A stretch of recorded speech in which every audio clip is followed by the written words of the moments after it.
On the night of the storm, Eleanor stood in the hallway of the Hawthorne estate, staring at the large family portrait. The painting had always made her uneasy. It showed her ancestors with serious faces, their eyes almost too real. But tonight, something was different.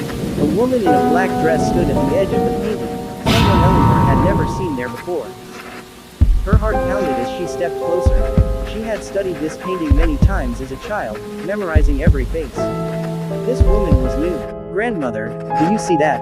she asked softly. Her grandmother, wrapped in a shawl, looked at the painting and gasped. No, it can't be. Who is she?" Eleanor asked. Her grandmother's hands trembled. She shouldn't be here. Eleanor's parents dismissed the conversation, saying her grandmother's memory was playing tricks on her.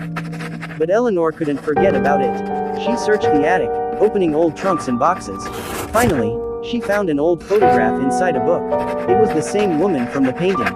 On the back, written in faded ink, was a name, Margaret Hawthorne. She ran downstairs and showed the photo to her grandmother.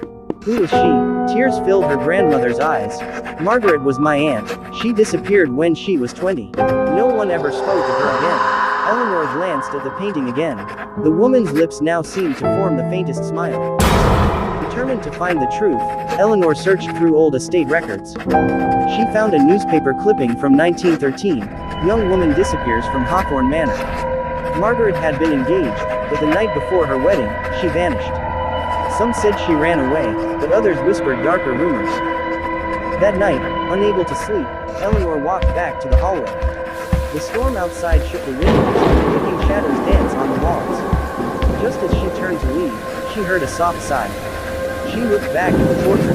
The woman in black had moved closer. A chill ran down Eleanor's spine. A sudden gust of wind rushed through the hallway, though the windows were shut. Then she heard it, a whisper, barely there. "Find me." The next morning, Eleanor searched the estate grounds. Something inside her led her to an overgrown path at the edge of the property. At the end of the path, she found an old well. As she looked inside, she felt a deep sense of dread. Later that afternoon, the remains were found, hidden for decades under dirt and time. The family never spoke of Margaret again, but the painting remained in its place. Now, Margaret's image was completely still. And on stormy nights, when the wind blew through the house, Eleanor sometimes heard a whisper. "Thank you."